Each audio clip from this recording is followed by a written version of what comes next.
At his funeral, I didn't realize my dad was a sniper and he won awards for killing people. Father and grandmother would have like a pseudo bar card game. And from Friday afternoon to Sunday night, it was gambling, fights, drinking. When you decide to go to college, make sure it's somewhere you're gonna get to play. I've criticized friends before and they got mad. But Michael went ballistic on me. It's probably been 10 years, and we haven't spoken since that night. Ain't none of us perfect. We're all gonna make mistakes. But you have to acknowledge your fault in the mistake. And that's, a lot of people are afraid to look at themselves in the mirror and say, hey, you know what? That was actually my fault. Number one, I had a lot of great memories in the NBA after 16 years. I want to say that first and foremost, but I'm going to tell you this. First of all, this is my voice. I'm Tim Green and I have ALS. This podcast is not about ALS or living with disabilities.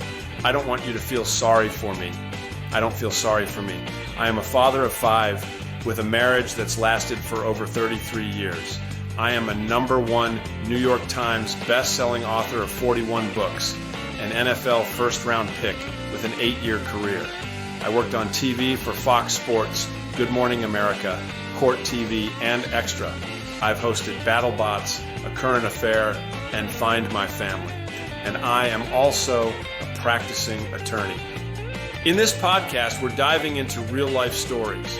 From triumphs to trials, we'll explore the extraordinary in the ordinary.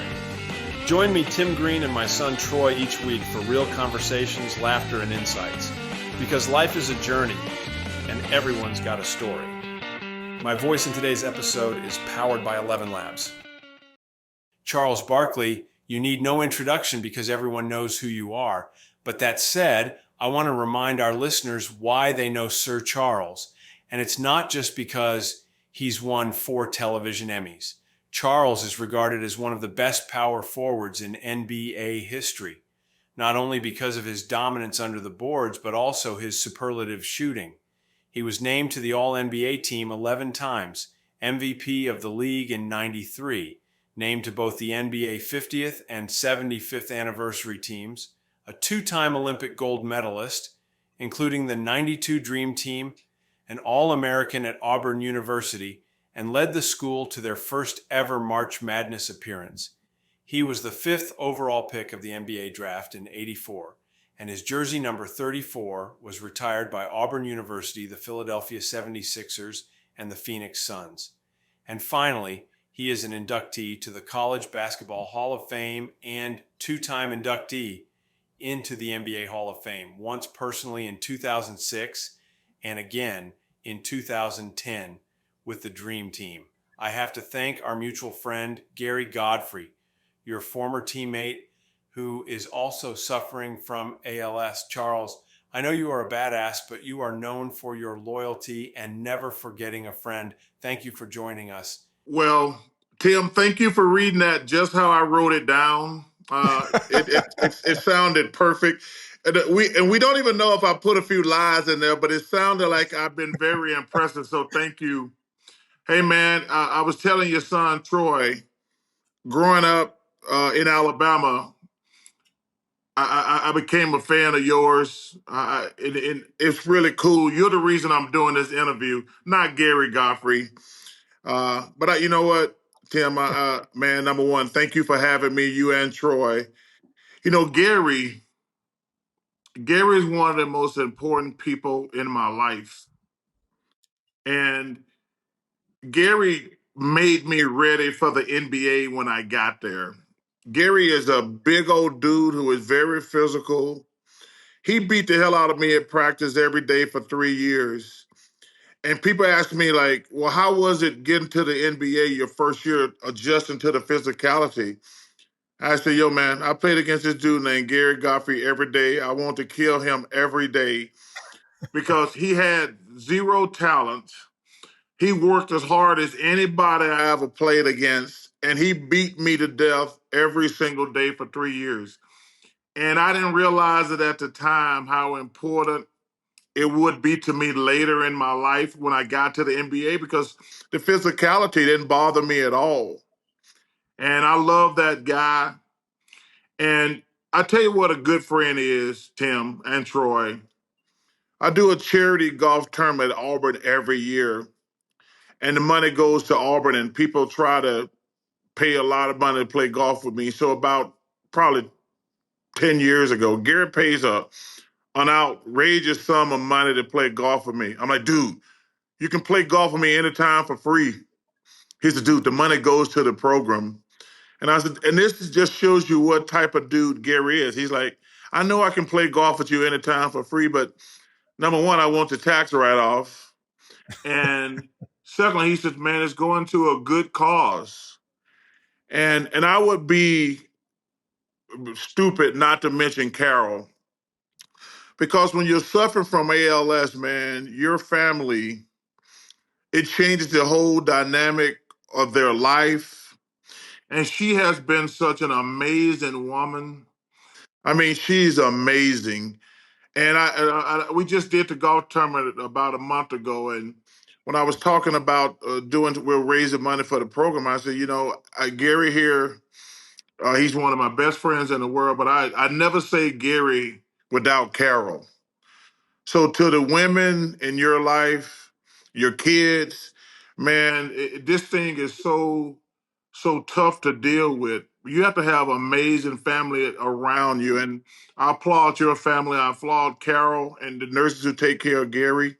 And I'm glad to be on the podcast, and I hope we can bring some awareness. We need to bring you on our podcast.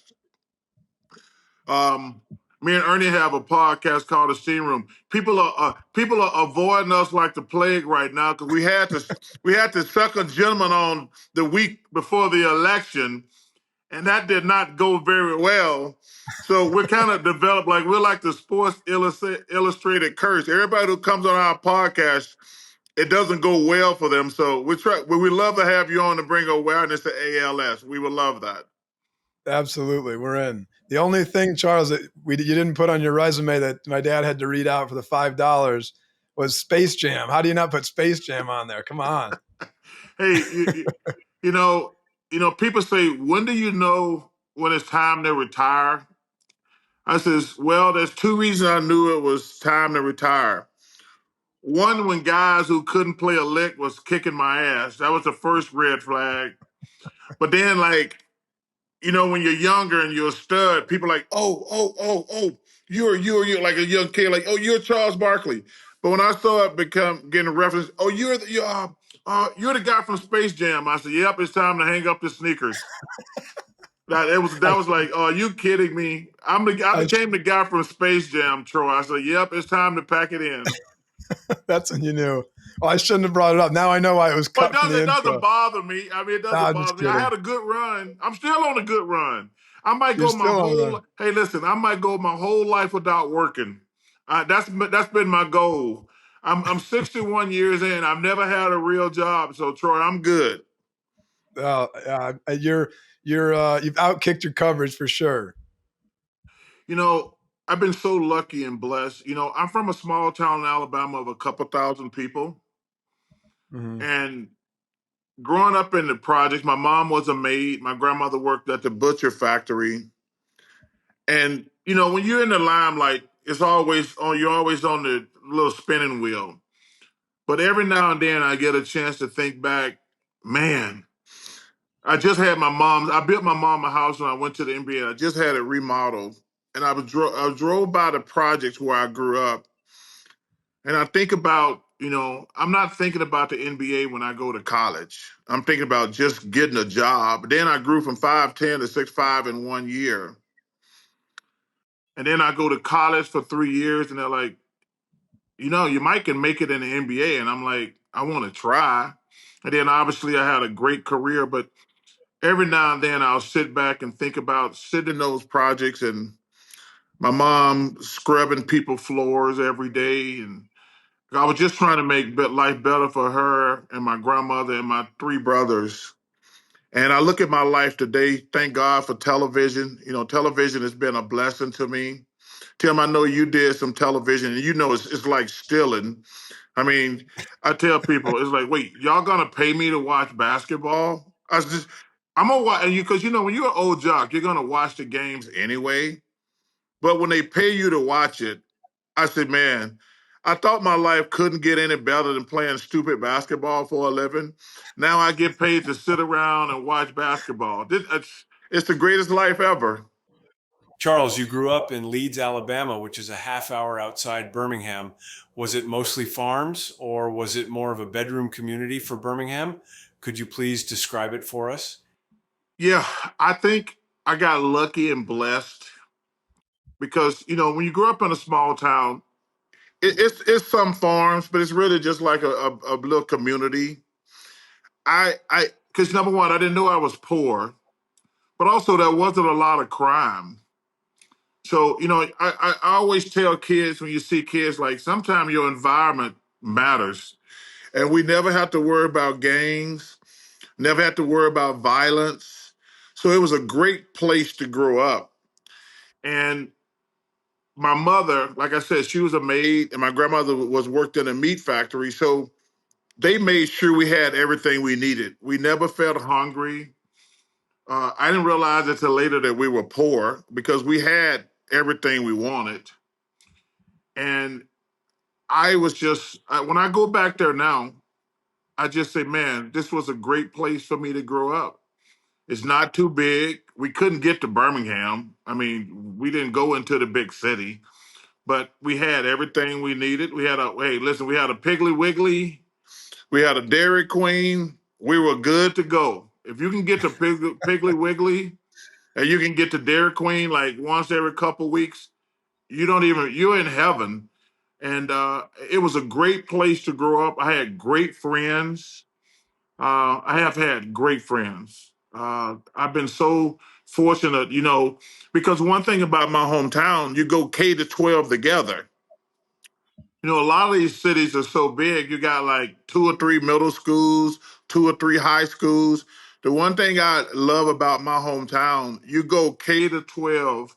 So the people you know the same people your entire life. And when I go back there now, I was there actually, I told you last week, I'm remodeling my mom's house. I was there for about 4 days last week. And you see people you grew up with, you know all their kids. You're like, my dad. I'm like, yeah, I know your dad. We went to school together for 12 years. So it was a great place to grow up, Tim. Your father left your mother when you were just a young boy. I know how that feels. My father abandoned my mother before I was born, and I was put up for adoption. Could that be why you are so loyal and why you were such a fierce competitor? And did your father ever reappear in your life? Great question. Tim, I hated my father for a long time. He was not a good father. I really struggled with animosity and bitterness at him for a long time because I saw how hard my mom and grandmother were working. And I was bitter and angry for a long time. And one of my great friends, he said, hey, man, I need a favor from you. I said, what? He says, I need you to make up with your dad. I do. That's not going to happen. It's not going to happen. He says, just let me explain to you. When you lose your mother and father, there's no more Mother's Days and there's no more Father's Days. And I said, what? He says, you call your mother and grandmother every Mother's Day, don't you? Send them flowers? I said, yeah. He says, man, let me tell you something. As a guy who lost his mom and dad, it sucks. It really sucks. And I called my dad. I said, hey, man, I'm too old. I'm too old to have a father. We can be friends. You're the only dad I'm ever going to have. Can we have a cordial relationship? And we reconciled later in life and became cordial. And I, I, I, I, re- I found out some things later, to be honest with you, Tim, that probably I didn't know. Number one, we got to know each other pretty good, but at his funeral, I didn't realize my dad was a sniper and he won awards for killing people. I knew he had some mental issues. I wish I was mature enough earlier in life to understand, because I do a lot of work with wounded warriors. And I don't think it's any way that you can kill people and be normal. Now, there's no excuse for him not being a good father. But when I spent time at his funeral with all his army buddies, because he actually, we became not close, but cordial, and he was my dad, and I loved him, and I wish him no ill will. But after learning all the stuff he had been through in Vietnam, I was like, that might explain some stuff why he was distant and just had some issues his entire life.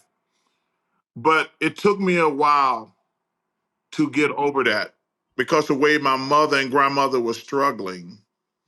But one of my best friends, I told you, John Edwards, he says, man, I need you to make up with your father. And I said, under no circumstances is that going to happen.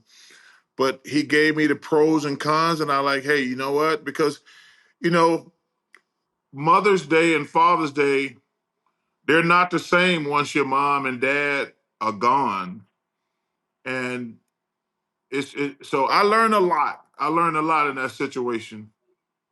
How old were you when you guys became friends? I was probably in my mid 30s. Okay. I was probably in my mid 30s. Had he seen your success in basketball and followed it at all, or? Oh, yeah. Yeah. And I will tell you this, Troy, and I probably left that out. So he called me when I was at the height of my success. I was probably around in my mid 20s, early 30s, and he wanted to reconcile. And I said, well, let me try this. But I felt he was showing me off like I was a circus monkey. Like, this is my son, a famous basketball player. I'm like, dude, you ain't been my damn father this my whole life. Don't act. I didn't say this publicly or privately to him either. But I felt he was, when because he lived in LA and we went to play the Lakers and the Clippers. It was like he wanted to show everybody at work about his son, blah, blah, blah, blah, blah. So then I built up a whole nother resentment. And then later in life, when he got sick the first time, I was like, hey, that's when my friend John, he said, man, you need to make this right before he passed away. And we made it right for probably 10, 15 years. And he passed That's away a awesome. couple years ago. But like I say, I learned forgiveness. I did. I learned forgiveness. But like I say, if I had known stuff about his medical history, because like I say, I didn't realize they were telling me all these awards he won in the Army for sniping and things like that. I was like, whoa, that explains some things to me better now. Your mom did get remarried, but your stepfather died in a car crash when you were just 11 years old. What was your relationship like with him? Oh, I hated him. He was an awful person. He was an awful person. You know, he was not a good person. And I didn't shed a tear when he died. He didn't treat my mom great. He didn't treat us great. And I did not shed a tear when he passed away. You know, I was really, really close. My mother and grandmother tried the best they could raising three boys, four boys total. And my stepdad was not a good person at all. You know, my mom was a great lady, but she had horrible choices in men. And that's something that I had to live with. My grandmother had great choices in men, but my mom, rest in peace, I love her to death, but the men she selected were not good men. And like I said, I did not shed a tear when my stepfather passed away at all.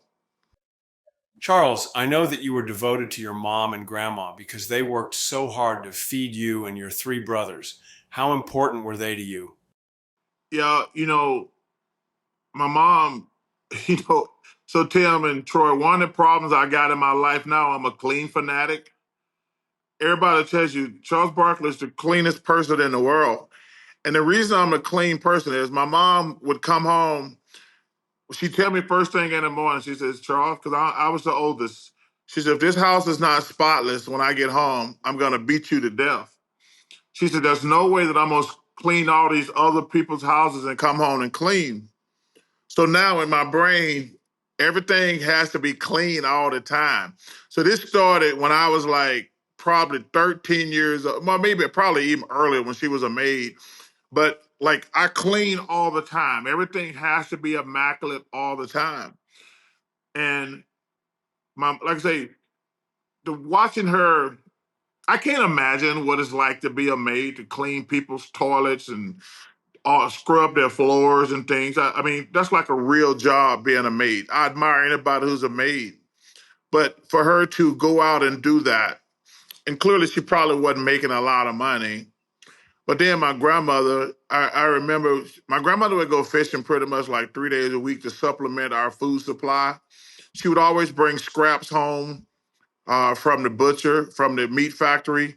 And let me tell you guys something. If y'all never had chicken feet, don't ever get chicken feet. First of all, a chicken is like, let's just say this is a chicken feet.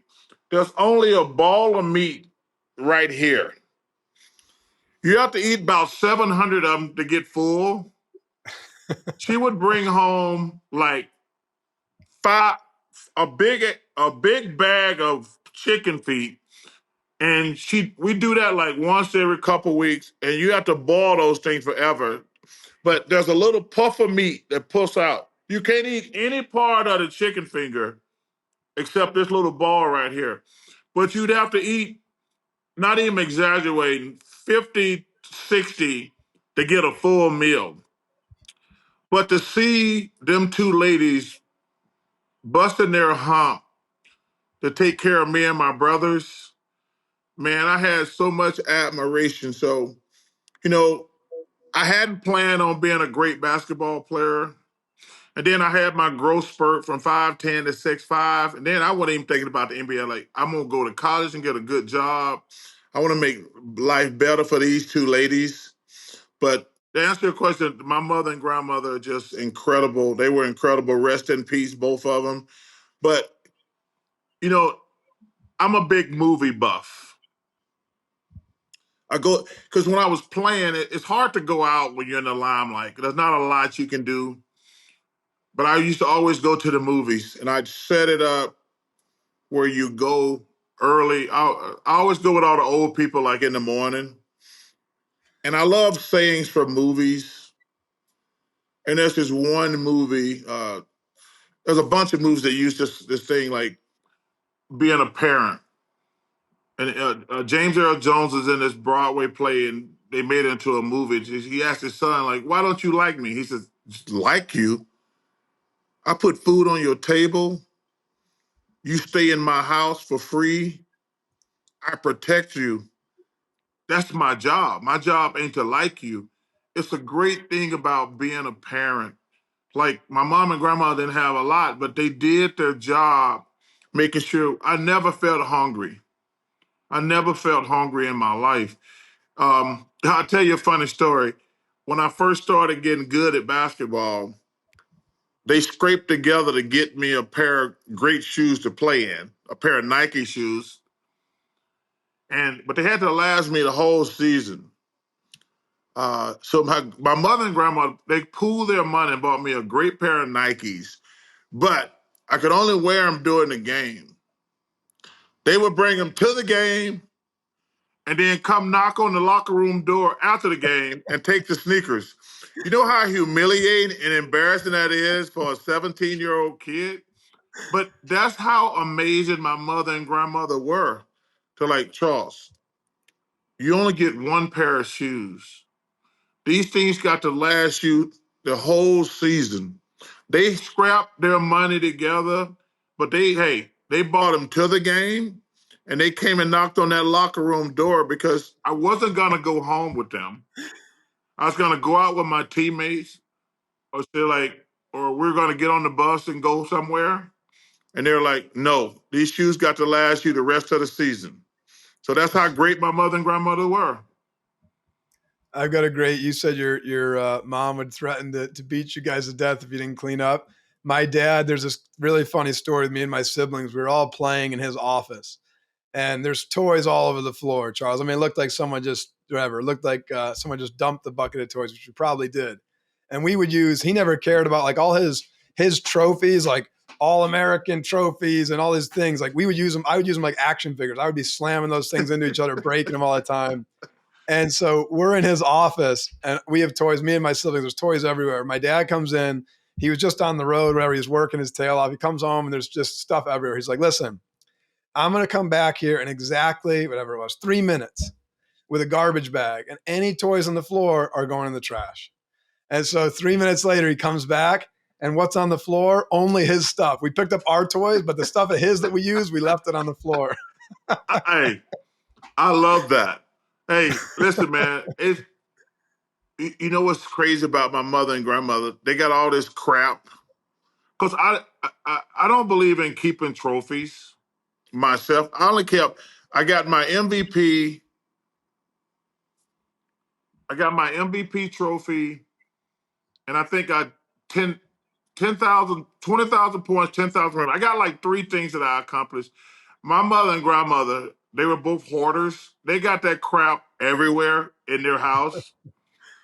Because I always said to myself, you have to say, I want the next thing. Because I don't think you should ever set, because there's no way I would have had the expectations for myself of what I accomplished. So I like, hey, you got that one. Get it out the way. What's your next goal? What's your next goal? Because I never expected to be as good as a basketball as I was. I mean, when I'm in high school, I'm not even that highly recruited. If I was highly recruited, I wouldn't have went to Auburn. It was the best decision. It's the best decision I ever made because I got to play right away. I've said this before. They said, why should you go to Auburn? I said, because they sucked at basketball. I says, and I tell these kids all the same thing today. You know, we got this crap going on with the portal now. They're like, you knew that kid was there when you decided to go to college. Now, after a year, you're mad because he's still there. I said, kids, when you decide to go to college, make sure it's somewhere you're gonna get to play. I got to play at Auburn as a freshman, and it was one of the really cool things because not many freshmen get to play. And I got to play. We weren't very good, but I got to play. And then we started having success my sophomore year. But if I hadn't got to play my freshman year, I wouldn't have been ready to go my sophomore year. I have heard that your grandma was an entrepreneur and ran a nightclub out of your house. Is that story true? So we didn't have a place to go. Unfortunately, a lot of the South is still segregated when it comes to neighborhoods. So the black part of town in the projects, we didn't have a bar. So every Friday, starting around 5 or 6, my mother and grandmother would have like a pseudo bar card game. And from Friday afternoon to Sunday night, it was gambling, fights, drinking. It was a fight every weekend. I'm like a way young kid at this point when this thing first started. But every Friday around 5 or 6, all these guys they were really trying to supplement their income. So they got paid on Friday, went to the bank, and they were trying to make extra money.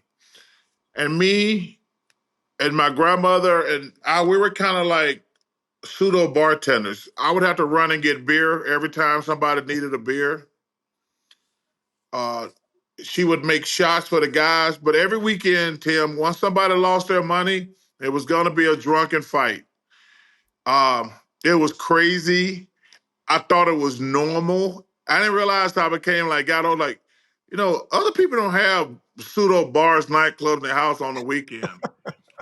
But you know what? It was a way to supplement our income. And I'm going to tell you how cool my mother and grandmother were. The project I lived on was on a slight incline. So one weekend, this is how cool my grandmother was. That's why I would say my grandmother's the greatest person in my life, but this is how cool she was. So one weekend, my idiot damn friends talked me into stealing a 6-pack. So I put 6 beers in my pants, and I get about 20 yards away from the house, and I hear my grandmother say, Charles, bring your ass back here. And then it was about 9 o'clock at night. So I pushed the beers down my pants leg. And it was like the Lord says, I want everything to stop, every sound to stop in the world. And all you could hear was beer cans rolling down the pavement. It was like there was not another sound in the world except you could hear beer rolling on asphalt. And I'm like, this is unbelievable. There's no noise, there's no cars driving by. But this is how cool my grandmother was, guys. She says, now go enjoy those beers. And I'm gonna beat the hell out of you when you get back home. And that's how cool she was. And I have said many times to this day, those are the 6 best beers I've ever had in my life because I got beat down when I got back home. But my grandmother, she was so cool. She says, y'all go enjoy those beers, but you know you're gonna get beat to death when you get home. But that's how great my grandmother was. You were undersized for basketball until your senior year. You grew over the summer until you were the size of an offensive lineman, 6'5", 300 pounds. Did you ever think about the NFL? First of all, never. Uh, Tim, I don't even know if you know this. I played football one day. It was the worst day of my life. I grew, it was really interesting because, people ask me, did I have any bone problems or was anything hurting? I was like, not really. So I go home for the summer. I'm a 5'11", 5'10" backup point guard. When I get back to school, they're like, yo, man, did you grow over the summer? I'm like, I don't think so. And then so they check me. I'm like 6'3" and a half. I'm like, damn, that's impressive. By the end of the season, I'm like 6'5". But to answer your question, I was a backup point guard until that point. So then they're like, you should try out for football. And I said, you know what? All my friends play football. One of the dumbest decisions I've ever made in my life. Man, it was the most physically pain I've ever been in. I used to joke with the coach later. He says, I just played you at the wrong position. He put me on the defensive line because I went out there for about 2.5 hours. I just ran full speed into another guy for 2.5 hours. I said, this is the stupidest thing I've ever done in my life. I said, this takes no talent. I says, I just ran into a big old dude for 2.5 hours. So I get in the locker room, my head is hurting. I've seen stars like 10 times that one day, and I'm sitting there, my fingers are hurting, everything's hurting, and I got my head down, I'm totally exhausted. And the coach says, I'll see y'all tomorrow. I said, I'm not doing this tomorrow. I said, Coach, this is the stupidest decision I've ever made in my life.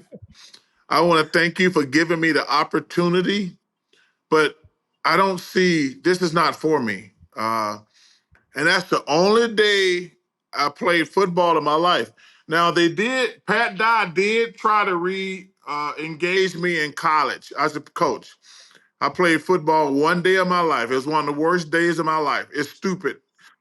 He says, they put me on the defensive line. I just ran full speed into another big dude for 2 hours. He says, what about tight end? I says, tight end, a linebacker.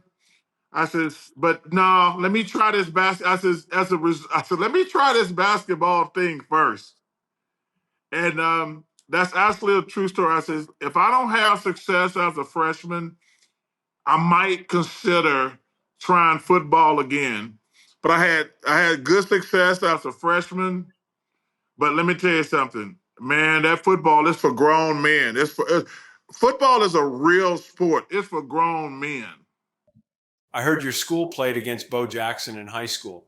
He and I were on some All-American teams together. He's really a great guy. I was going to ask if you ever got a chance to tackle him before I heard that story.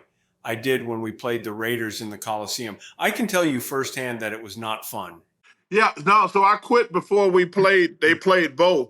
But what's really ironic about that, Tim, so we had a really good football team. So we played Bo's team. And one thing about Bo is different than most jocks. And you probably know this too. Like you probably gained weight, got bigger, got stronger in between high school and college and the pros. Bo Jackson was the same size in high school. So I was like, we played them. I said, yo, man, he's bigger and faster than everybody here. And Bo, I tell people, and then we end up going to college together, and he's one of my great friends to this day. But me quitting football early stopped me from trying to tackle Bo Jackson because that probably would not have been attractive. Because I actually went to the game when we played Bo, and every time he touched the ball, it was like he could have scored a touchdown. He was gonna get 5 to 7 to 10 yards or a 20 yard. Like it was so impressive to watch him in high school, and then to be blessed enough to go to college with him for 3 years. I mean, one of the great things of my life is, and I said this, because everybody tried to make me and Bo like, who's the greatest athlete in Auburn history? I said, yo, man, we both were great. We don't have to choose. I says, I don't ever compare the only time I get mad at Bo is when we're together at Auburn and people knock me out the way to get to him. Because football, I'm not stupid.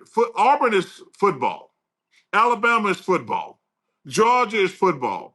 Like, if you're Dominique Wilkins and you're walking around with Herschel Walker, they're going to knock you out of the way to get to Herschel Walker. That's the same way my Alabama basketball friends are like, yo, man, when I'm with a football player, they don't even acknowledge me.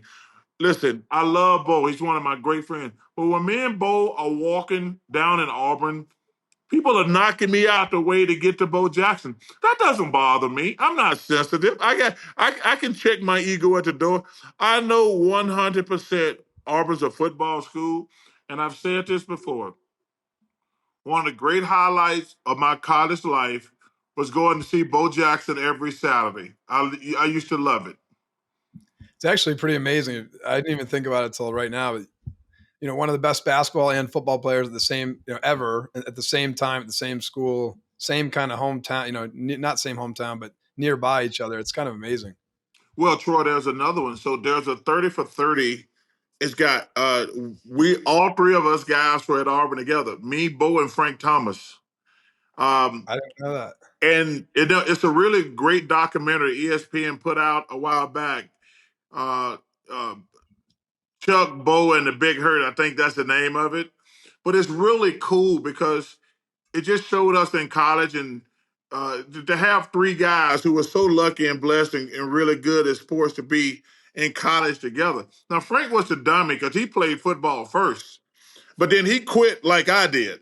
He's like, yeah, let me try this baseball thing. Like every time I see Frank, I'm like, yeah, you made a good decision because he was like a backup tight end and went on to be a Hall of Fame baseball player. I says, see, I didn't waste my time playing college. I quit early in high school. You could have saved yourself a lot of pain quitting early.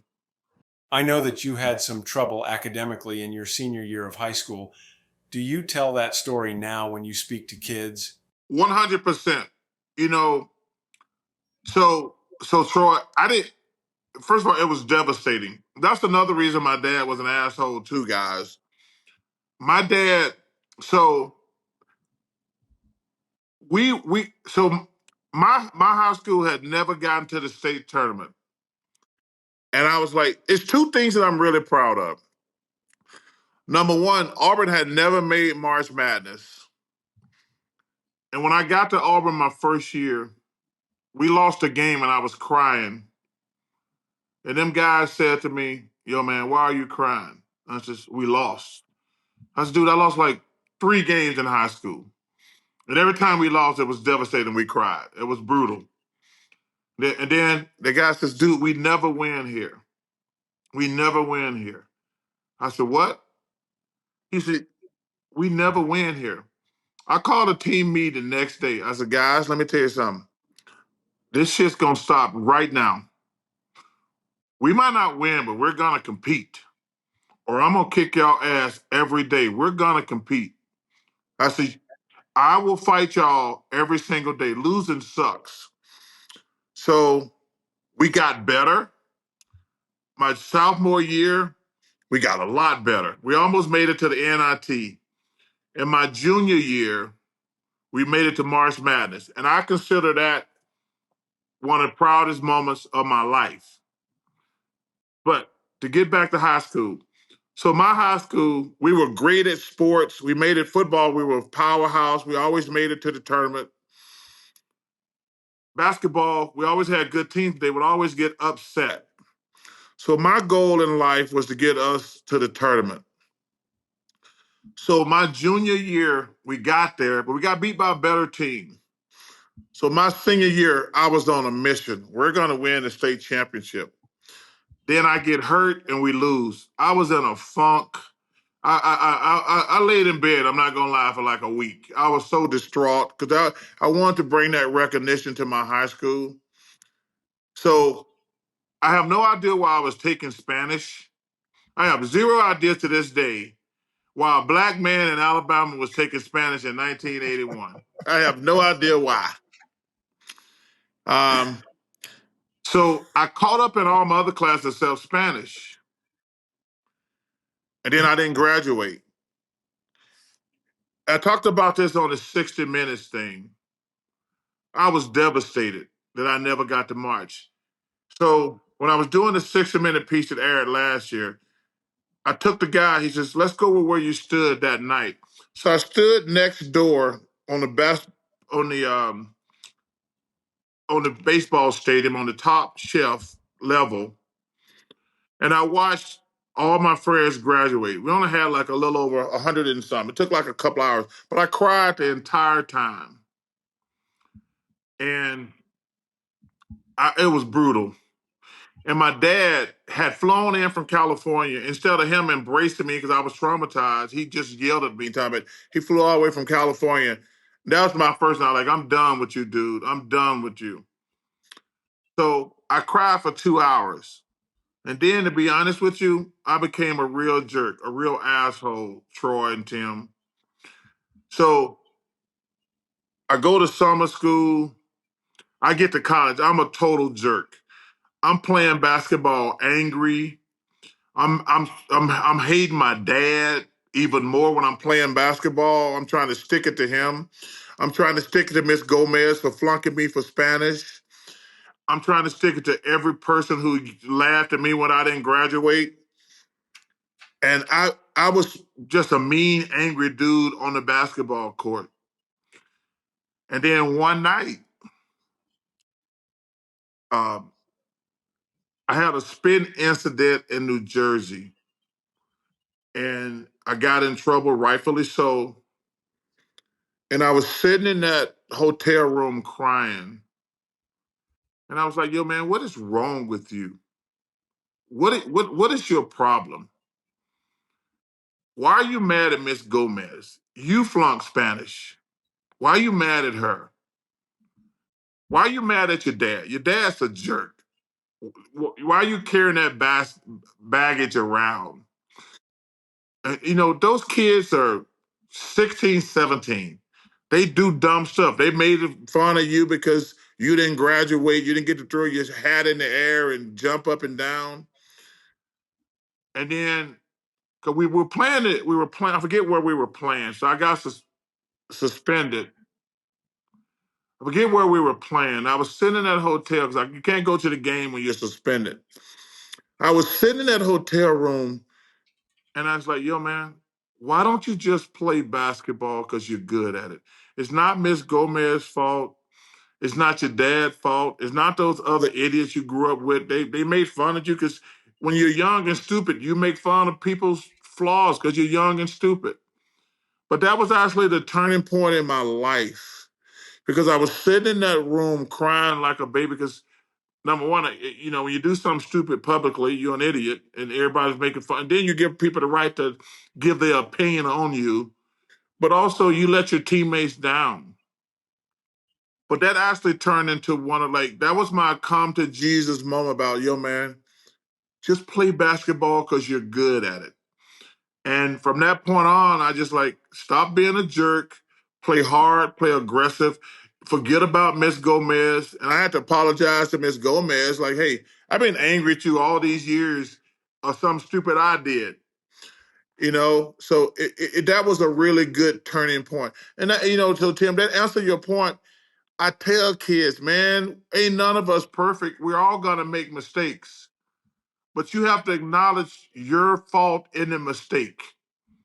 And that's a lot of people are afraid to look at themselves in the mirror and say, hey, you know what? That was actually my fault. It was my fault I flunked Spanish. It wasn't Miss Gomez. That was a great turning point for me. Did you know that you were going to the Sixers in the first round of the draft, or was that a surprise? So clearly you haven't heard this story about my Sixers draft thing. So the biggest concern about me was my weight. Because I played about 295 pounds in college, but every year in college, the 3 years I was there, I led the SEC in rebounding. But people did not think I could control my weight. So I knew I was going to go between 4 and 6, or 4 and 6, more than likely. The Sixers were the team that wanted me the most. So about 2 months before the draft, I went to Philadelphia. The owner says, son, people think you're going to eat your way out the NBA. So I says, I feel good. I can control it, blah, blah, blah. He said, well, I got a test for you. Get on that scale. I think I weighed 297, something like that. He said, well, the draft is in 2 months. I want you to get to 285. I want you to stop back in Philly the day before the draft. I said, cool. I go down to Houston. I work out for 2 months.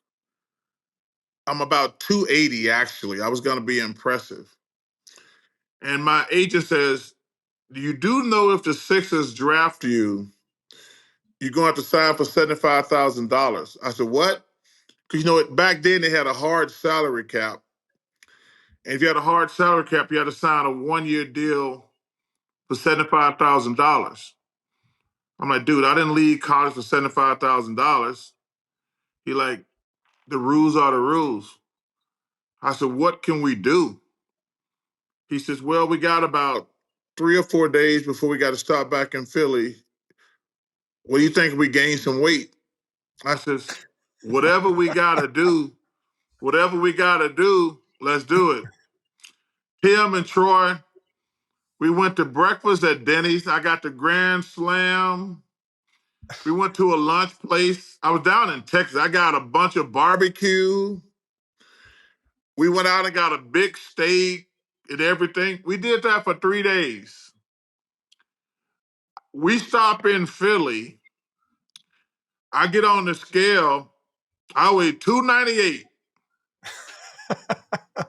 The owner of the Sixers calls me, you fat ass, you fat ass. He calls me every name in the book. I mean, and we're kind of laughing under our breath, but he calls me fat ass for like an hour and says, get out of here. Go on to New York for the draft. And we get on the train. Like, woo, we dodged a bullet there. We dodged a serious bullet. And if you go back and look with that brutal burgundy suit I had on, the look on my face when they said, with the 5th pick of the draft, the Philadelphia 76ers select Charles Barkley, Auburn University, I am so depressed. I got a smile, but I got this look. You can tell, like, yo, man, you don't look happy, because I wasn't happy. And so, Tim, but it turned into a great thing, because what happened next is I go to the summer league and I play well. So they trade a couple guys. So I end up getting 4 years, $2 million. But the best thing ever happened to me was a guy named Moses Malone. Me and Moses, I called him dad to the day he died. He's the most important person in my NBA career. So I'm not getting to play. And I said, Moses, can I see you? We lived in the same building. I said, Moses, can I come see you tonight? So I go up and I said, Moses, why am I not getting to play? He said, son, you're fat and lazy. I'm like, wow. Wow. Well, like every grown man does, I went back down and cried. But he said to me, he said, son, you got a lot of talent, but you're 295 pounds. You can't play at 290 in the NBA because you can't, you're going to play playing against good players all the time. You can't, he says, you have spurts, but you get tired so quickly, you got to lose weight. So guys, this guy, already one of the best to ever do it, took me on this wing and he said, hey, let's lose 10 pounds. I said, okay. I get to 290. I can notice some more of my endurance. He said, let's lose 10 more pounds. I get to 280. Now I'm really getting to play. He said, let's get to 270. Now I'm starting. He gets me to 260. He gets me to 250. And we actually got to 240, but I didn't have any strength or energy. He says, well, 250 should be your playing weight. That guy saved my NBA career. I owe him a lot. I told that story I was blessed and fortunate and honored to get a eulogy at his funeral. I love that guy. And Tim, you played in the NFL. You've seen a bunch of guys eat their way out of the NFL. When I'm with all my jock friends, NFL, NBA friends, they'll tell you, man, I can name 20 guys who ate their way out of the NBA. You can name me probably 20 guys who ate their way out of the NFL. But getting drafted by the Sixers and meeting Moses Malone was the best thing happened to me, period. That must have been the best 3 days of eating in your life, right? Oh, When it you was put the great, weight back man. on. It was great, because when you go to that Grand Slam breakfast was awesome. Texas got the best barbecue. It's up there with Alabama, St. Missouri, places like that. And then you go out, they got great steaks down there, all that cattle they got down there. That was three of the best days of eating. Man, but I told you, it thank God to 70, because like I say, I could have, I went to a bad team with bad veterans. I could have ate my way out of the NBA. But thank Sure. God I met a guy named Moses Malone, man. He changed the entire dynamic of my life. That's one of the best draft stories I've ever heard. Charles, how and when did you meet your wife? And was it love at first sight? You could say that. She's a wonderful person. She's a great mother. She's from Philly, outskirts. I think it's been like 38 years now. Seems longer sometime. Um, seems, seems longer. She's a great grandmother. And my daughter is amazing. It's amazing. And man, being a grandfather, I got little Henry and Charlie. Little Henry and Charlie, man, Ernie and Clark Kellogg, who are two mentors of mine, said, man, being a grandpa is going to be the greatest thing ever. And I'm like, yeah, I'm excited. I'm looking forward to it. They're like, no, you don't understand. And it's incredible being a grandfather. That little man and that little woman, man, it's just incredible. It melts your heart. And when Ernie and Clark said it, I was excited, but I didn't think it was going to be a game changer. But it's a total game changer. And Henry is 2.5, and Charlie is 1.5. And it's just amazing to be around them. And when they call, it's so weird now. Tim, we're so old now that we can FaceTime now. Can you imagine that? In our day, we had those big block cell phones, and then we finally got the little flipper phones. But when your grandkids call you and want to say hello to you, it's just the greatest thing ever. So Charles, my dad has 10 grandkids under the age of 6. Wow. And we all live. So I'm my dad's neighbor. My brother's on the same street as us, and my sister's across the street, my older brother, older sister. So all 10 of the grandkids live within a 2-minute walk. And I say to people, like, it was cute when we had the first couple. My dad would have friends over. Like, if you came to my parents' house, I would say to you, hey, these time windows, just be careful because there could be 10 kids. And my dad, it's like he says yes to everything. So it'll be 10 a.m. They'll have ice creams and ice pops. They'll be climbing on him like a jungle gym. He'll be playing Disney movies on his tablet, and they just all sit with him. I'll shoot you a picture after this. There's a picture of my dad sitting there with like his entire body's covered head to toe with grandkids laying on and watching the movie.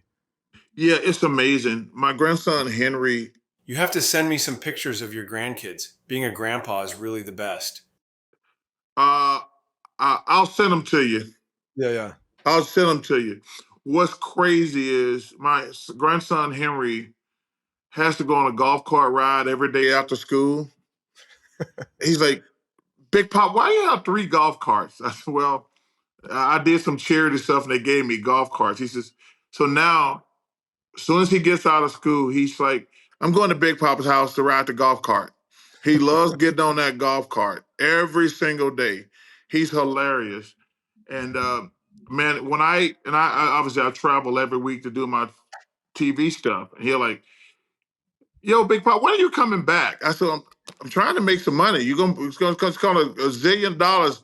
It's gonna cost me a gazillion dollars by the time you go to college. I got to make as much money as I can because he said, Big Pop, you're crazy. I said, I'll be home in a couple days. Like when? I said, a couple days. I said, what's the day? He says, I said, I work on Tuesday. I'll be home Wednesday. Okay, I'll see you Wednesday. Oh my God, it is the best. The rumor is that Larry Bird was the best trash talker in the NBA. Is that true?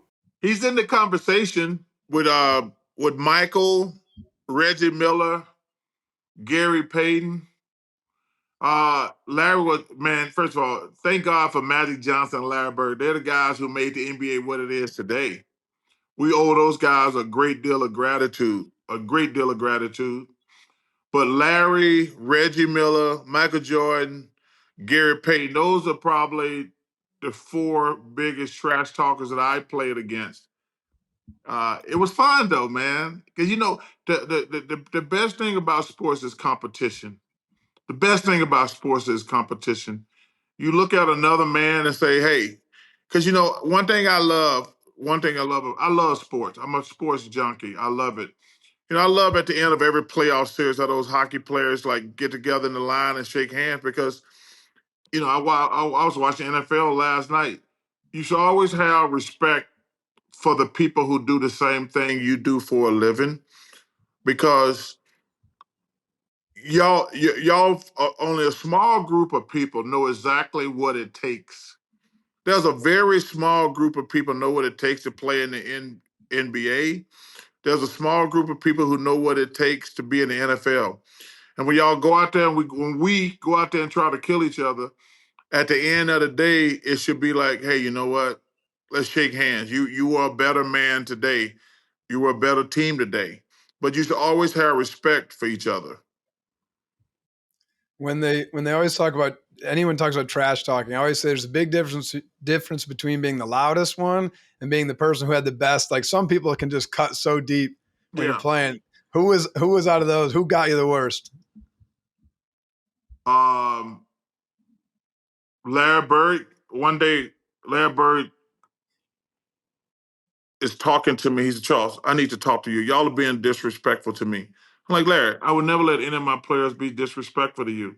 I said, what's the problem? He says, y'all got a white guy trying to guard me. I'm like, what? He says, a white guy can't guard me. And so we're playing, and so we're playing Michael. We're playing them for the championship. And Michael has been one of my best friends forever. He says, yo, man, y'all got a white guy guard me. That's disrespectful. I said, yo, Dan Marley's one of the best defenders we got on the planet. He says, I'm just telling you, it's gonna end badly for y'all. So stuff like that, man, you just start laughing because those guys. See, trash talk should be fun. It shouldn't be evil. It shouldn't be personal. And Yeah. that's one thing I don't like about today's players because they all got social media. They take shots at each other. Man, trash talk used to be like you just say something funny and make people laugh. But now, every idiot fool got a computer or Twitter or X and he can say whatever they want to. Like, no, man. One thing about it, we never insulted each other. It was never personal. It was like giving them the business, as we say. Trash talk should never be personal. Injuries took their toll on you. Otherwise, you'd probably still be playing. Had anyone made any overtures to you about television before you officially retired? Yes, my mentor is a guy named Dick Ebersol. I'll tell you a quick story, Tim and Troy. So Dick Ebersol, one of the great names in television histories, ran NBC, did NFL for 100 years, Olympics and everything. Probably the most decorated TV executive ever. My last couple years, he's like, Chuck, you know the end's coming. What do you think about television? I was like, well, I don't know what I'm going to do. He says, I think you'll be great on television. He says, you're always going to be in trouble. I said, what does that mean? He says, you're the most honest answer guy we got in the NBA. He says, fans and players do not want honesty. They say they want honesty, but what players want you to do is kiss their ass. And what fans want you to do is say, tell me my team is great and my favorite player is great. He says, fans gonna really appreciate you being honest, but players and coaches gonna hate you. I said, well, I'm gonna tell the truth. That's why I just said you're gonna be great on television. And so Dick Ebersol is my mentor. And I'll tell you one of the worst conversations I'd ever had to make in my life. So a friend of mine named Michael Jackson says, hey, I need a favor. I said, what? He says, I need you to come interview at TNT. I said, well, Michael, I'm a great friend, great dude, played at Georgetown, really great person. He says, it'll make me look good.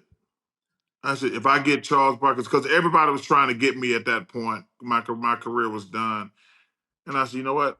I'll come down if it's going to help you out professionally. So these guys at Turner take me out. We have like a 5-hour dinner, Tim. And I remember saying, so I can do this, I can do this, I can do this. They're like, you can do, yes, you can. I'm like, wow. I go, okay, what about this? What about this? What about this? He says, that's where we want to go with a show because we got more games now. We're going to be on more nights. And we can't just talk about basketball. We need to talk about stuff that's serious. I said, because I always want to use my platform to talk about stuff that's important to me. I said, they're like, okay. So they dropped me off at the hotel about 2 o'clock in the morning. We had like a 6-hour dinner conversation. And I said, I called my agent. I said, hey, I got a problem. He said, what is it? He says, I think I got to go to TNT. He said, well, I'll call Ebersol. I said, well, let me sleep on it. So I go to bed. I can't sleep. I'm tossing and turning all night. About 4 hours later, it's like 4 or 5 in the morning. I get up. I say, yo, I'm going to TNT. He said, I'll call Ebersol. I said, no, let me do it. So I waited till late morning. I said, Mr. Ebersol, it's Chuck. Hey, you know how much I love you. You've been a great mentor. It was your idea I got in television. I actually told this story a couple years ago when he got in the Broadcasting Hall of Fame. I said, hey, I think I need to go with these guys at Turner. And he says to me, okay, if you ever need, he said, you're going to be great on television. If you ever need me, please reach out to me anytime. He says, you're going to be great on television, but if you need anything, man, I was about to cry breaking that news to him, Tim and Troy. And he was like, no, man, it's good. Those guys, he said, those guys at Turner are great. Those guys at Turner are great. And they said, you're going to be great on TV, but if you ever need me, I'm going to be on your speed dial 24/7. Man, I'm sitting here about to cry, and this dude's saying, hey, man, good luck. You're going to, I mean, I was telling that story, like, I was nervous and scared to bring it up. And he's like, nah, man, those guys at Turner are great. And kind of like my decision to go to Auburn. Auburn was a great decision for me, and TNT was a great decision for me. Even with all the stuff going on lately about what's going on with your show, you said, I think publicly, you said, I think I read at least, you said you'd never leave TNT, even if somebody came with more. Yeah, Troy, it's been traumatic. It's been traumatic for the people I work with because, man, I ain't never had to worry about a job. I've been with these people 25 years, and they're gonna lose their job. They got wives and kids, they got mortgages and things like that. They got kids in college, they got kids in high school, and they were telling me like, "Yo, this is gonna be a big," like, and I never, because I've been in NBA my whole career and I've been blessed and things. But to hear people you really like and love talking about paying mortgages and kids' tuition and things like that, and I'm like, yo, man, we need to find a way to keep these people employed. So obviously, they're trying to make it where we go to ABC, ESPN. I hope everything works out. But it's just been a traumatic couple of years trying. Like I say, I don't even know what it's like to have to worry about bills and things like that. But when you've been working with some of these people 20, 25 years, they become part of your family. And I want nothing but the best for them. I don't know if everything's finalized. I know they're prepping it and hoping all the things works out. But it's just been a traumatic experience for the people I work with. I think it speaks a lot to your loyalty, though, because it'd be really easy for you to go get one of those mega deals that people are getting and just jump ship overnight. I think, you and a couple other guys on your team, really stuck up for everybody, keeping the show the same and keeping everybody together. That was cool.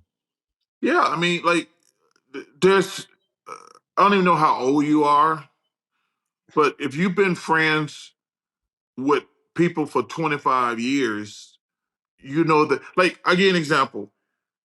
There's people who 25 years ago bought in their newborns to say hello to everybody. Then they do this thing every year because we're in the middle of the playoffs. They come in with their prom dates. They want to meet me, Kenny, Shaq, and Ernie. Then a few years later, they come in and show us they graduated from college. So they brought them in as newborns. They love coming in with their prom dates. Say, there's Shaquille. Like, they come and hang out all night before they go out and do the prom stuff. I mean, we have probably 30, 40 kids who come in every year. They want to hang out and say hello to the guys.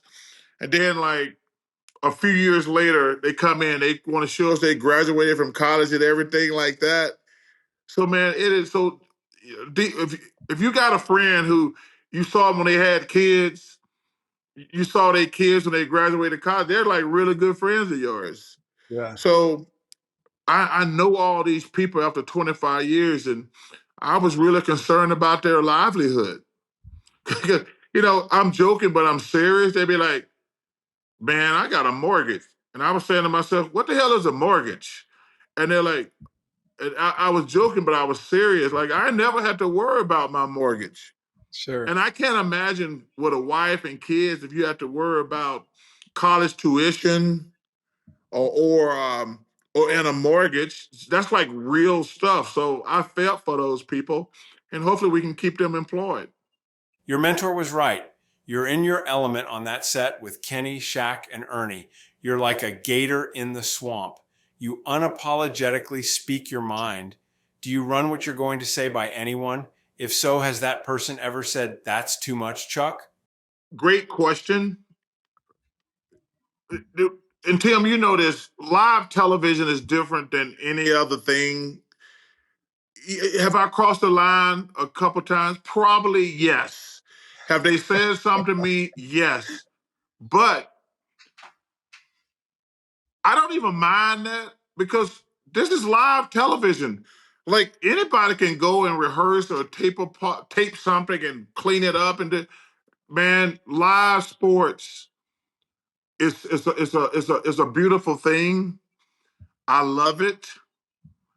Uh, if I screw up, I don't mind. I've apologized a couple times, but One thing I can honestly say that I'm proud of. No player, even when I criticize players or coaches, I'm really proud of the fact none of the guys can say it's personal. No player has ever said, Charles don't like me. He said this about me. Because I get phone calls from players and coaches all the time, guys who are friends of mine. And I'll say, hey, let me explain why I said that. But the one thing that bothers me the most, Tim, and you probably had this when you were doing television, when you say good things about people, they never call you. You say one bad thing about you, they blow up your damn phone, want an explanation. But not one player has ever said to me, hey man, I appreciate the kind words. I appreciate you saying that about me. These dudes are the worst. They never give you a compliment. It drives me. They're like, yo, man, I've said 99 great things about you. I say one bad thing about you. You call me pissed off. That's the only part of time I get mad. Please tell us about your relationship with Michael Jordan and how that has changed throughout the years. Well, Michael was my best friend for a bunch of years, a lot of years.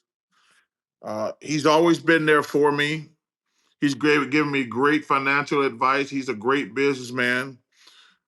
But I criticized him as a general manager because he was not doing a good job. I, I never want to lose my credibility. One thing I hate about a lot of reporters, you can tell the guys they like and the guys they dislike. That's not our job. Our job is to tell the truth, whether it's good or bad for a friend. I've criticized friends before and they got mad. But Michael went ballistic on me. It's probably been 10 years, and we haven't spoken since that night because I said he was not a good general manager. I said I didn't think he was ever going to be successful with the people around him because they're all just kiss asses. I said that. I meant that. He took it personally. But hey, I love the guy. I miss the guy, but we have not spoken since that night. Do you think you could reach back out to him and bury the hatchet, or it's not even? He has my number, Troy. Yeah, it's true. He can get my number. He's Michael Jordan. But been asked that question quite a bit, but I'm not sure I should apologize for doing my job. And it was not personal. It was, and first of all, most people actually agree with me. But no, he has my number if you want to reach out. And then there's a story, not to stay on Jordan too long, but I've heard the story about, you told this awesome story about Michael Jordan advising you on your contract, like to take stock. I don't know if Yeah. Dad, if you've ever heard that. Can you tell that story? So Michael's a great businessman. And at the time, I think I was making $3 million a year from Nike. And he said, Chuck, tell him you only want $1 million and you want the rest in stock options. I'm like, I don't want $2 million. He says, you're going to make a lot more in stock options. And I said, I called my guy. This is early too. This before he's the greatest. He's like, I forget, it was so long ago, but before he became a supernova. I said, hey, Michael told me to take stock options. I think it was like at $30 too. He says he want me to take $2 million in stock options and just $1 million salary. He says, that's risky. I says, he says, how much you believe in Michael Jordan? I said, shit, I really believe in Michael Jordan. I tell people this story, Tim and Troy. First time I meet Michael Jordan, we at the Olympics in '84. Is it '84? '82. '82. Yeah, '82 in LA. And they invite like the top 125 players in the country to go there to Indiana and try out. Bobby Knight hated me for some reason. I don't know why it is what it is. And we cut down, and I make it to the last cut, and I ride to the airport with Karl Malone, John Stockton, and Terry Porter. I get back to college that next week, and John Thompson says, hey, calls Sonny Smith and says, "Hey, I need to talk to you. I want to tell Charles some things about the Olympic trials and blah, blah, blah." He says, I have him here in 2 hours. John Thompson calls. He says, "Hey, I just want you to know you were the second best basketball player there. Bobby, Bobby just didn't like you. He never gave us a reason, but Bobby was not, you were not going to make the Olympic team, plain and simple." He said, "But I want you to know, son, I want you to know Charles Barkley was the second best basketball player at the Olympic trials." As a coach, that's one of the greatest compliments I ever got. He hangs up the phone. He says, "There's somebody better than you in college." He said, "I think you're the best college player." I said, "Well, I'm not." I said, "Coach, there's this dude named Michael Jordan." He said, "Where'd you go to school?" I said, "University of North Carolina." I said, "Coach, I've never seen anybody like this." And I'm playing against great players. I'm playing against the boys at Kentucky. I'm playing against Dominique Wilkins, Jeff Turner at LSU. I'm playing against really good players. I said, "Coach, this guy, he's a little bit taller than me. He can outrun everybody. He can outjump everybody. I've never seen anything like it in my life." He says, "Michael Jordan, I'm going to take a look at him as coach. He's going to be amazing." But the moral of that story was we go back and I ended up making probably 10 times what I would have made on those stock options because Nike stock got way over 100 and split like, it's probably split like 30 times in my 40 years now. But that was some of the best advice I've ever had financially in my life. That's such a good. If it works, it's so genius. If it didn't work, no one would ask for the story, but it worked. It worked. He bet on himself though. He bet on himself because I told you, man, when I saw that dude, that time I spent with him in Bloomington, I was like, this is the best I've ever seen. It's well known that you're very generous with your money. You give away $1 million a year and you know what it is like to have nothing. What inspired you to be this way? Well, I've been so lucky and blessed, Tim and Troy. I got way more money than I deserve, way more. And there's so many great causes out there. There's so many great causes out there. And so I started about 20, probably 22 years ago. I said, hey, you know what? I got one daughter. She don't need all this money. And I pick out a different charity every year, whatever makes my heart feel good. And I'm hoping that I just keep doing it till the big fella come get me because, I'm not trying to be humble or anything. Man, I think about it and I go back to my whole life we are talking about. When you're growing up in the projects of Leeds, Alabama, there's a couple thousand people. You don't think you're going to be on a podcast with Troy and Tim Green 61 years later. Like, I have exceeded all my expectations. If I was the cockiest person in the world and I said, well, I'm going to do a lot of great things in my life, the stuff that I've done and accomplished wouldn't be in the conversation. When I think about, man, I've, I've been in the Olympics twice. I played in the NBA for 16 years. I've been on television for 25 years. You're like, man, I've had a great life. I mean, I've had an amazing life. And like I said, you think about when you're in those projects and you're thinking like, man, I just want to be somewhat successful. I don't, you just like, you don't even know what to say about your life. But mine has been so lucky and generous. The fans you meet, they're so like every now and then you meet a jackass. You always meet one or two jackasses, but the fans are so incredible. The fans are so incredible. I've been able to meet, and you meet somebody all the time. All these people who come up to me and they name their dog Barkley. I mean, I'm probably 200 people easily have came up to me and said they named their dog Barkley. And man, that's such a great compliment to me. Um, a great compliment to me. I've had people, we were talking earlier about my father. I've had people come up to me and say, "Hey, man, can I tell you something? I hated my dad until I saw you talking about it. Like, hey, when my boy John said, man, make up with your dad." And he said, "Hey, I'm too old to have a dad. We can be friends. We can be cordial. You're the only dad I'm going to have." Something like that. I've had that happen to me quite a few times. And that means a lot to me because, man, you meet so many cool, interesting people in this profession. Uh, and so many great people, too. And Tim, man, some of your teammates you meet, uh, and they're from all white walks of life. The people you would never meet in your everyday life, but you become teammates. They become like brothers to you. And then some of them die.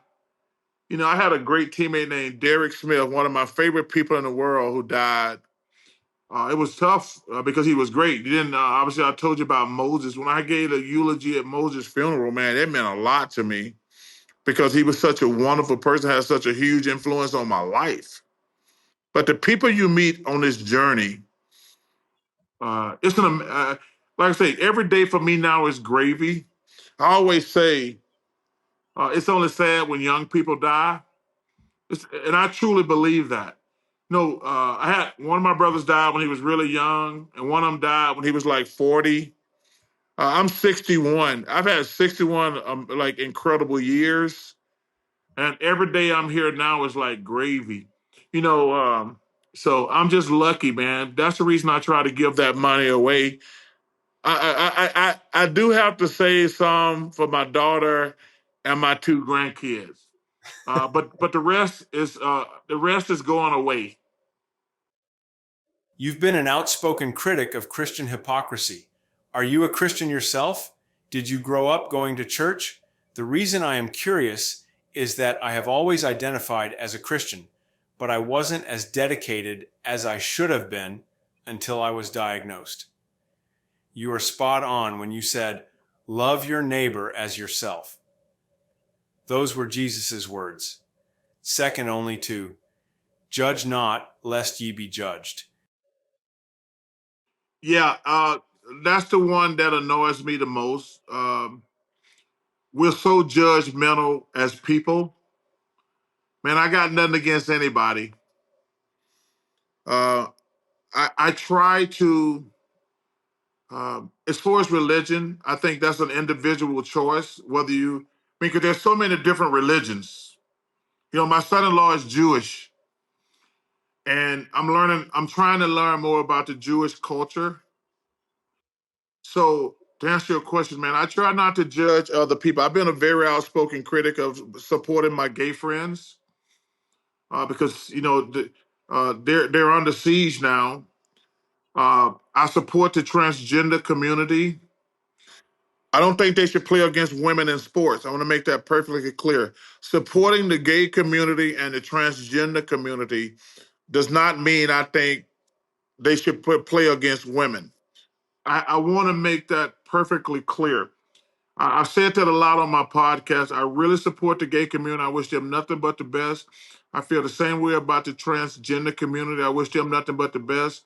But I don't think men should compete against women in sports. But growing up as a Southern Baptist, I get frustrated because they're so judgmental. Hey, man, I'm not better. I'm not perfect. I'm not better. I learned a lot. My brother who died at a young age was a junkie. And it was very frustrating for me, Tim, because I was like, yo, man, can't you stop doing drugs? And I was like, can't you stop doing drugs? And when I put him in all these rehabs and things, and they were explaining to me, like, yo, man, people don't want to do drugs. They're just powerful.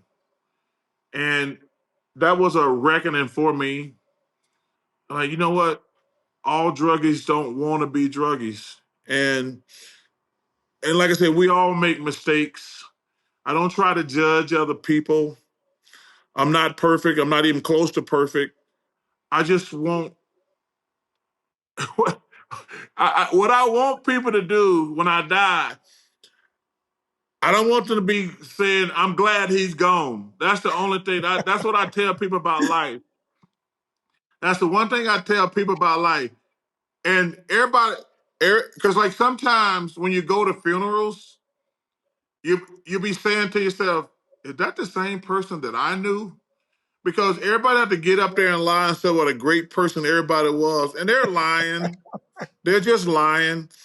When I die, I don't want a lot of sadness. I've had a good run, but I don't want to be one. I said, if everybody lived their life saying, "Hey, I don't want to be one of those people when they die," they say, "Man, I'm glad he's gone," under their breath or behind their back, because and that's truly, and I truly mean that. Because everybody, like I say, hey man, none of us are perfect. We shouldn't be judging other people because, hey, we're all trying to but we're all in this thing together. That's what I always say. We all in this thing together. Let's try to make it better for everybody. That's what I want to do. Charles, if you gave my dad $5 for that intro today, if you pay me $6, I'll say it at your funeral. Hey man, I'm not even big on funerals, dude. I had to go to a funeral the other day for a really good friend, and we talked about it because I never go to funerals, Troy. And one of my friends said, "Dude, you going to a funeral?"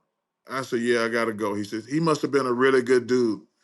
I says, "You're right." I said, "Why you said it?" He says, "Because if you're not a really good dude, I'm not going to your funeral. I'm never going to fake it, Troy. I'm never going to fake it. If you're an asshole, I'm not coming to your funeral." No, because if I like somebody enough and respect them enough, I would go to their funeral. But I'm never gonna go to somebody's funeral who I don't respect.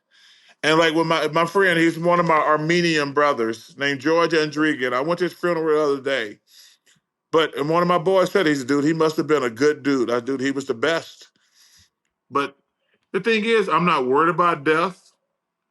I say, and I meant what I said. It's only sad when young people die.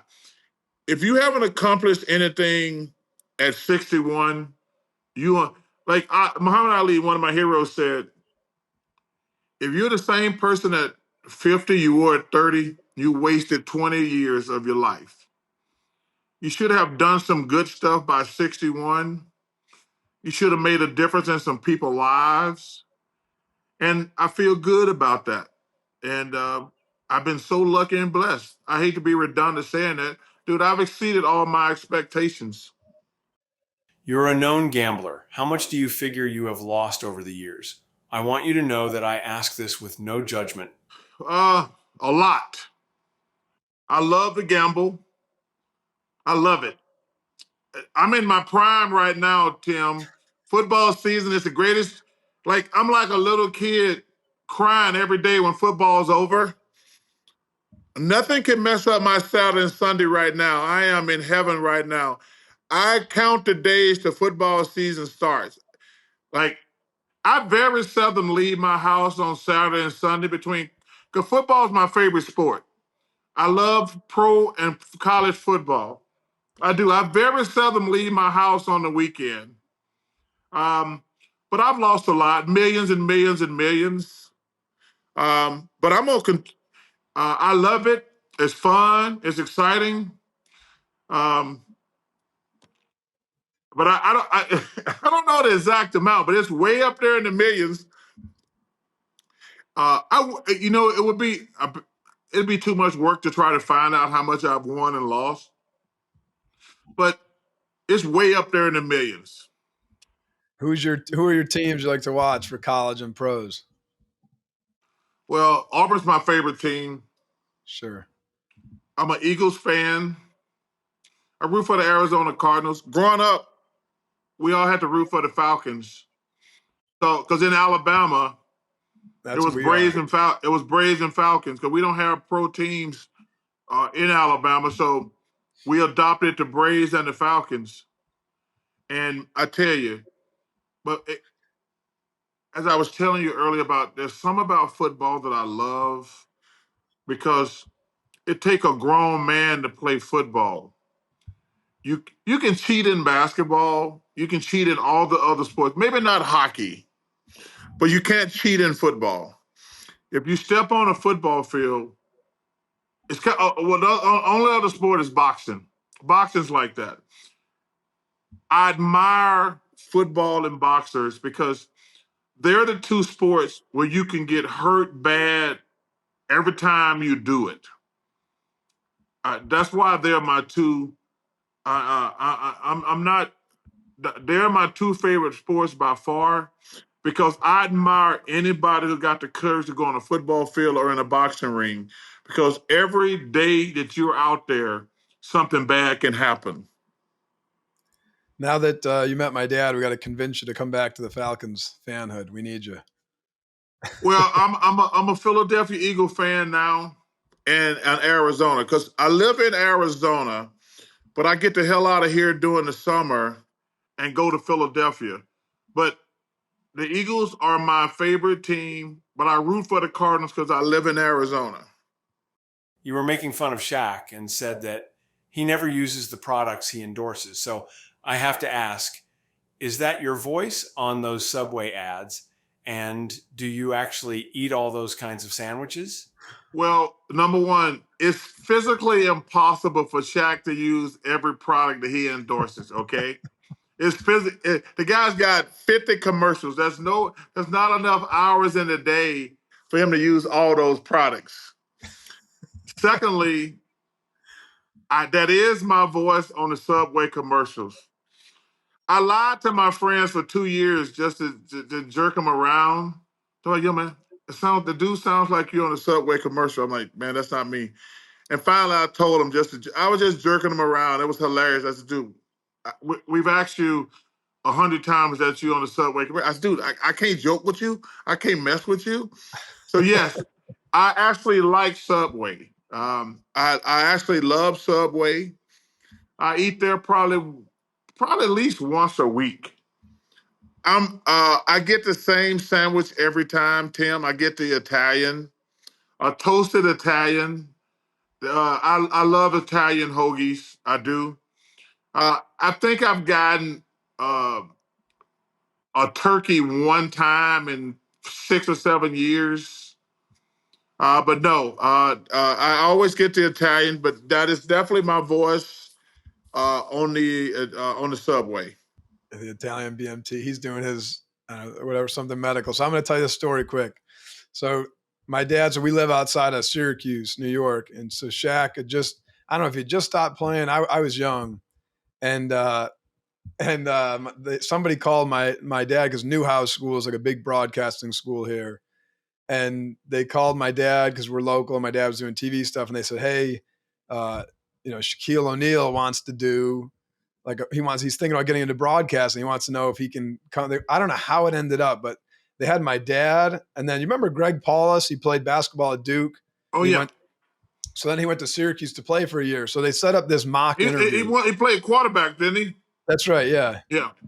They set up this mock interview. It never got aired, but it was my dad and Shaq interviewing Greg Paulus that he was leaving Duke and coming to Syracuse. And so we were there, and again, I'm a young kid. I shook his hand. His hand wrapped around mine like twice. And during the interview, Shaq made some comments. They missed stuff he'd say now. So Paulus goes, "There's nothing better than at Duke when you've got those sweaty fans just jumping all over you." And Shaq goes, "Well, I'm used to the sweaty cheerleaders jumping all over me." And the whole place, everyone's cracking up, but one of the producers like, "Hey, if you're doing that, they're probably not going to have you on TV." Hey, he's a big 14-year-old kid. He's a big 14-year-old kid. First of all, you're right. He's the biggest human being ever. Yeah, people don't. He's the biggest human being ever. But man, he's a 14-year-old kid wrapped in a 50-some-year-old body. That's him. Yeah, it's hysterical. But there's I should have told you before we started because there was that connection, And then And then, anyways, at the end of the thing, they're like, "Hey, I don't know if this announcing things for you." Somebody, they were giving him like a hard time about it, and he just absolutely crushed it, obviously, with you and Kenny and Ernie and the team there. Yeah, it's been fun working with him, but it was interesting when we first got there. Like, it's always an adjustment because it was Kenny and Ernie. Then I came in, then Shaq came in. But we're so blessed to have Ernie because the Godfather makes everything work. He's like the conductor, but he makes everything work. But man, he's just a wonderful person, a wonderful dude. Shaq was hilarious. I will say, though, that two of the funniest clips I've ever seen are you ripping on South Texas. What's the story with the girls in San Antonio and the beaches in Galveston? Tim, man, my number one job is to try to find a way. Okay, so there's two audiences. There's regular fans who you automatically got them. What you want the second part to be is I want regular people to want to watch and enjoy the show. I says people who like basketball gonna watch the show. But if you got a guy who's got a wife, girlfriend, sons, and daughters, my number one priority when I'm on television is try to make sure those people want to watch. Because this as a broadcaster, I could beat them to death with X and O's. They're not gonna have any clue what I'm talking about. I want the wife to want to sit and watch basketball with her husband. I want the girlfriend to want to sit with her boyfriend. I want a son to want to sit with his dad. I want a daughter to want to sit with them also. So if I get a chance to try to be funny, like they got some big old women in San Antonio. Everybody knows it. I'm not letting those nuclear secrets out. They got some big ones down there. And so the thing with Galveston is actually hilarious because I get traded to Houston and I'm late in my career. I'm like, oh, I got to move again. So I go down to Houston and they're like, dude, it's not that bad. We have training camp at the beach. I'm like, I'm all excited and giddy. I'm like, okay, this would be a good way to finish my career, training camp at the beach. So we go down to Galveston, and I guess where Galveston is located, all the shit washes up on the beach. Like it's located in an area you can't go on the beach because the water is so dirty. Like I can't even explain it. I guess you have to be like a meteorologist. Like, why does all the trash, the oil, wash up on Galveston? I'm like, yo, man, what good is a beach if we can't go on the beach? That water is so dirty and so filthy. And I was like, we're at the beach and can't go to the beach. Come on, man. So I was just trying to have fun. I'm glad people like it. I'm glad you thought the clips were funny because I want people to enjoy basketball and laugh. And I think another thing that people don't think about, we're on television from 7 o'clock to 2 in the morning. We have 2 games every week. First game's at 7:30, we do a half an hour, but we finish up at 2 o'clock in the morning. If I can't talk basketball from 7 to 2 in the morning, that's stupid. So any opportunity I get to make people laugh, I want to do it. Because, it's a long night for us. From 7 to 2 in the morning, that's a lot. And so a lot of free time, a lot of downtime, but I really want the fans to enjoy the game. So anytime I get a chance to make them laugh, I want to do it. Oh, the clips are just hilarious. San Thank you, Antonio and brother. Galveston. Yeah. Poor South Texas, though. I don't know. They got to recover. You need to take the insults to another state for a little bit. Well, you know what's crazy? I didn't even know that's where Beyonce was from. And so we love when people tweet the show.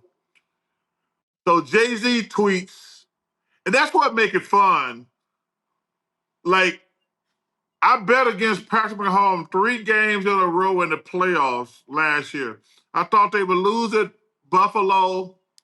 I thought they would lose at Baltimore. I thought they would lose to the 49ers. Patrick Mahomes tweets the show, Charles, you're going to learn betting against me. And we love that. He said that, That's like, Pat awesome. Mahomes, like, Chuck, I heard you bet against me 3 weeks in a row. You're going to learn, young fella. You're going to, and the studio goes crazy. But to get back to this, so Jay-Z sends out a tweet to Beyonce's mom that Charles Barkley is killing Galveston on the show. And he's like, Miss Knowles, I know you're not going to let Charles Barkley diss Beyonce's hometown. She comes at me, man, it was so awesome. And I had to apologize because the last thing I want is the Beehive coming after me. Yeah. That makes, when Jay-Z tweets at Beyonce's mom about me killing Galveston, and then she says, Charles Barkley, do not make me come to Atlanta. And then I apologize. The last thing I want to do is piss off the Beehive. But that's what makes the show fun, man. That's why we've Sure. been so successful as a team. Yeah, it's so much bigger than basketball. Yes. Charles, before we wrap up, would you like to brag about your wife, your daughter, and your grandkids? I'll have to get y'all some pictures. I'll send y'all some pictures after we're done taping. How about that? Deal.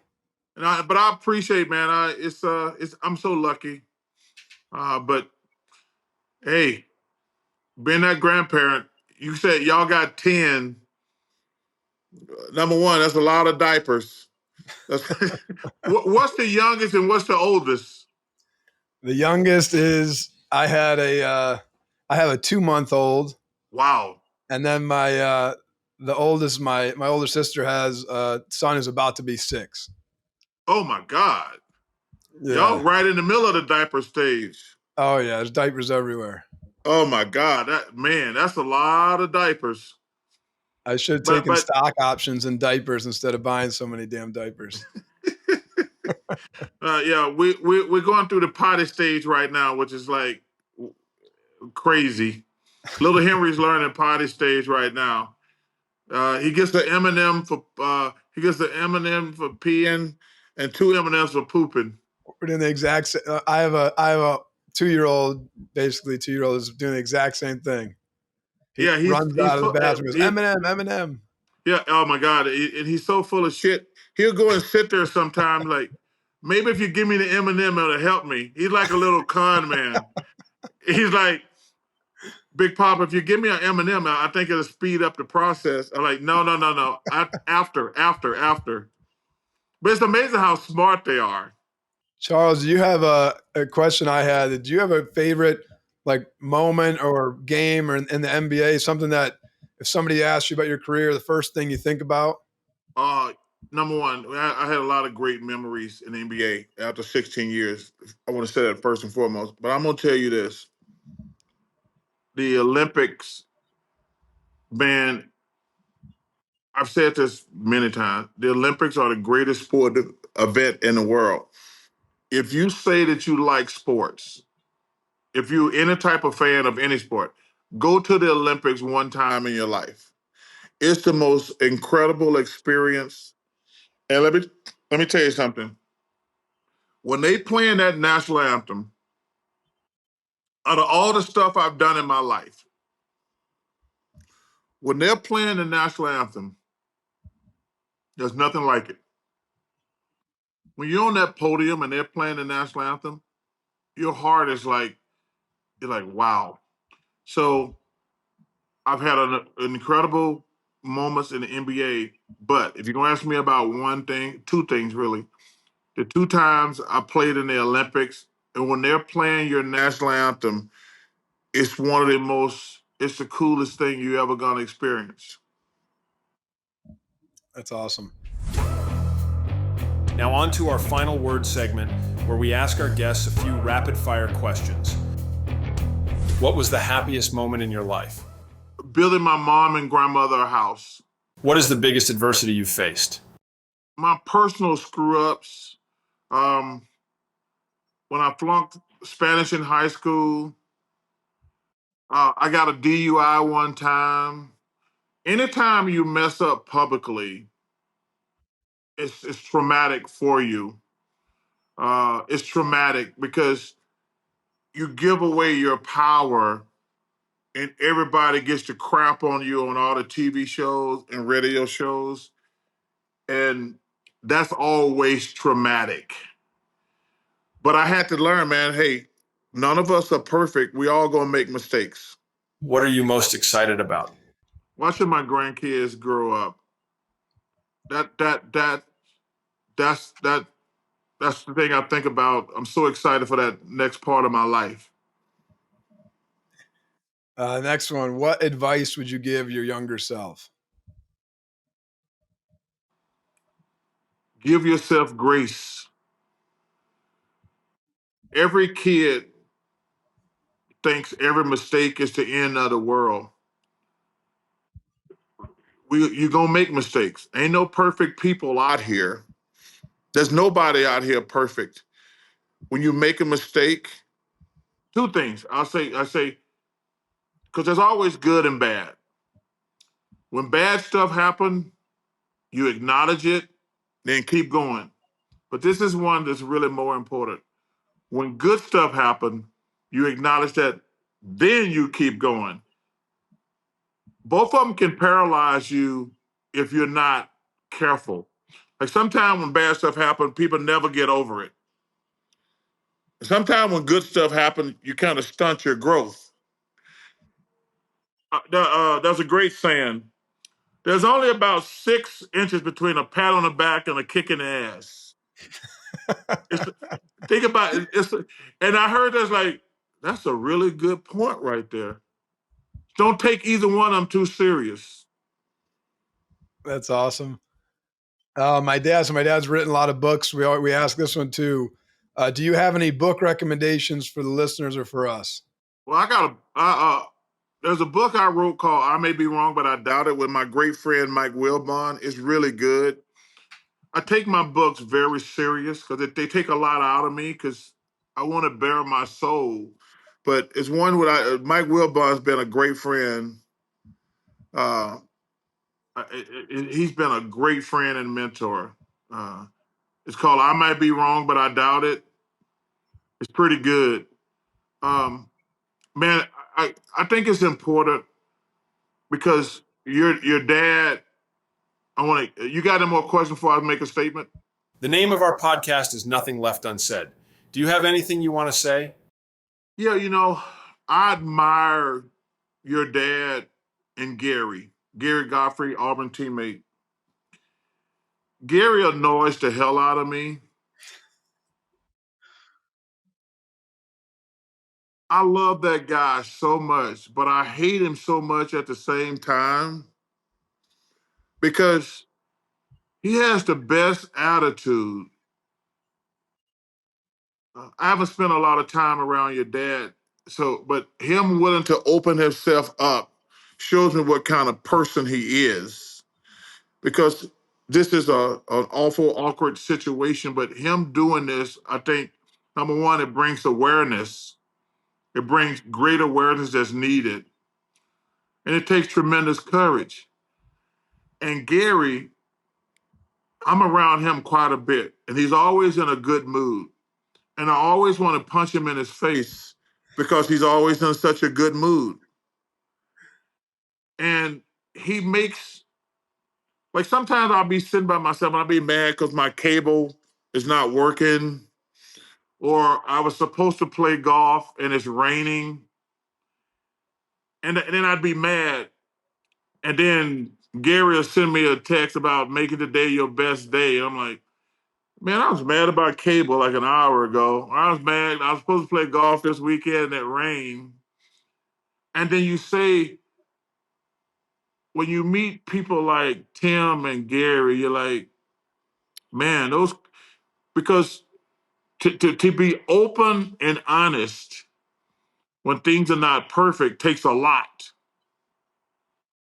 And I was excited to be on the podcast. Uh, like I say, but Gary inspires me. Tim inspires me. You know, we had Steve Gleason on, Sure. and I was like, yo, man, you inspire me to want to keep doing good, because it can't be easy to be open like this all the time. It takes a lot.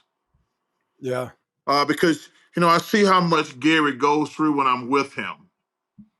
I mean, he always has those two amazing nurses with him who are doing an amazing job. I mean, and he got the most incredible wife. With, like I say, Gary and Carol, I have to say their name together because they're so synonymous. But I'm glad to be on the podcast. We need to bring as much awareness to this awful situation as possible. But I admire your dad, Tim. I admire Steve, and I admire Gary for being so public about their situation. That takes a lot. Yeah, absolutely. Thank you for the kind words. No problem, brother. Thank you, guys. Y'all be safe. Have a great Thanksgiving. I love Thanksgiving. I hate Christmas because people just want shit. But I love Thanksgiving. It's my favorite holiday. I cannot wait for Thanksgiving, man. I really love it, and I cannot wait. And you guys have a great Thanksgiving. Charles Barkley, you are a saint for doing this. Has anyone ever called you a saint before? Never. And this is probably going to be the last time, too. First and last. Yeah, first Charles, and last. last question, and we'll let you go. At the end of every podcast, we didn't want the podcast to be just about ALS or just about football or just about any of my dad's different backgrounds, writing or anything like that. So we ask every guest at the end, who are a couple of people that you know personally that you think we should try to get on the podcast? Oh, that's a great question. That's a great question. On me and Ernest podcast this week, my favorite band right now is Dan and Shay. I love those guys. Yeah, I'm going through a country music stage right now where Kane Brown, Dan and Shay, those sure. are my two hot ones right now. But Dan and Shay, man, they got some of the best music out there right now. They got a great song called Bigger Houses that I'm in love with. Just really talks about we spend all our life chasing bigger houses, and we need to realize that the house you live in should just have a bunch of love and peace in it. It's pretty good. Dan and Shay. If you're gonna do sports, you got to get Pat Mahomes or Travis. Jason Kelsey's great too.